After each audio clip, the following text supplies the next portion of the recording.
Kalau kasus ini ya saya pernah dengar ada yang mengatakan ini tidak sulit, ini kasus gampang ya. Kalau memang begini kan nampaknya dari segi kejadian, dari segi fakta yang diangkat sebenarnya kasus biasa. Sebenarnya kasus biasa.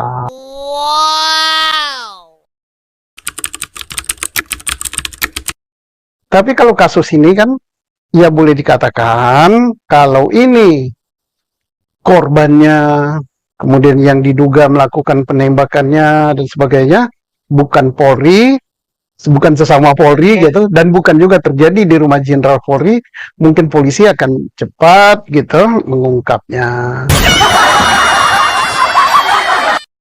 Terus kenapa saya katakan ini tidak sulit sebenarnya? Ya tidak sulit. Tidak sulit karena kan TKP-nya jelas gitu kan. Terus yang meninggal jelas, yang mengaku menembak jelas, senjatanya jelas, ditemukan alat buktinya jelas. jelas. Kemudian rekaman CCTV-nya ada, mayatnya ada, luka-lukanya jelas dan lain-lainnya jelas. Jadi kan nggak sulit lah gitu ya. Nani? Omae wa mou shindeiru.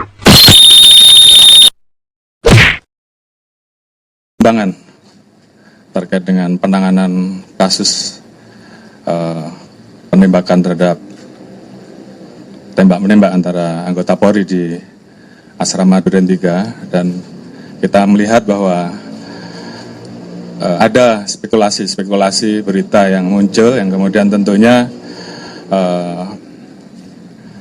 ini akan berdampak terhadap proses penyidikan yang sedang kita lakukan. Oleh karena itu, malam hari ini kita putuskan untuk Irjen Pol Ferdy Sambo untuk sementara jabatannya dinonaktifkan. Dan kemudian jabatan tersebut saya serahkan kepada Pak Wakapolri. Kapolri Jenderal Listio Sigit Prabowo secara resmi mencopot jabatan Kadif Propam Irjen Pol Ferdy Sambo. Pencopotan ini terkait kasus polisi tembak polisi di kediaman Ferdy Sambo, yang proses penyidikannya tetap berjalan hingga kini. Langkah tegas ini dinilai tepat dan patut diapresiasi karena menunjukkan komitmen Kapolri dalam menjalankan program presisi, prediktif, responsibilitas, dan transparansi berkeadilan. Menteri Koordinator Bidang Politik, Hukum, dan Keamanan Menko Polhukam, Mahfud MD memberikan apresiasi atas keputusan Kapolri tersebut melalui cuitan di akun Twitternya. Bagus, presisi Polri berjalan, masyarakat optimis.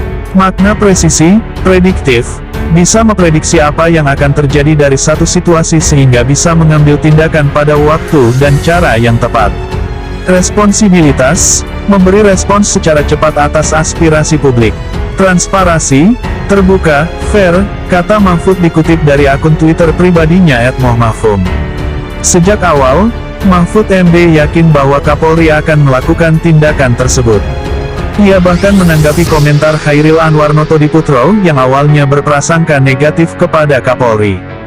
Pak Khairil, sejak awal diyakini Kapolri akan melakukan itu. Hanya waktu dan caranya yang dimatangkan sehingga sesuai dengan tagline presisi. Saya sudah berkomunikasi dengan lembaga terkait, seperti Komnas HAM, Kompolnas, Purnawirawan, LSM, akademisi, pers. Kesimpulannya, Kapolri pasti menerapkan presisi, ungkap Mahfud.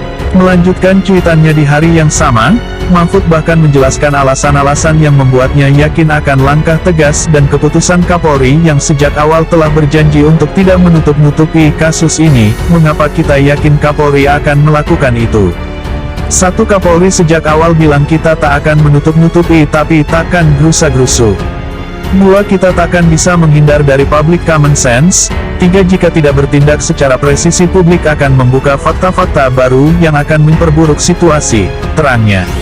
Langkah tegas yang dilakukan oleh Kapolri ini tentunya diharapkan dapat memudahkan tim penyidik dalam mengusut kasus baku tembak serta mengantisipasi adanya spekulasi yang bermunculan yang mungkin akan berdampak pada proses penyidikan.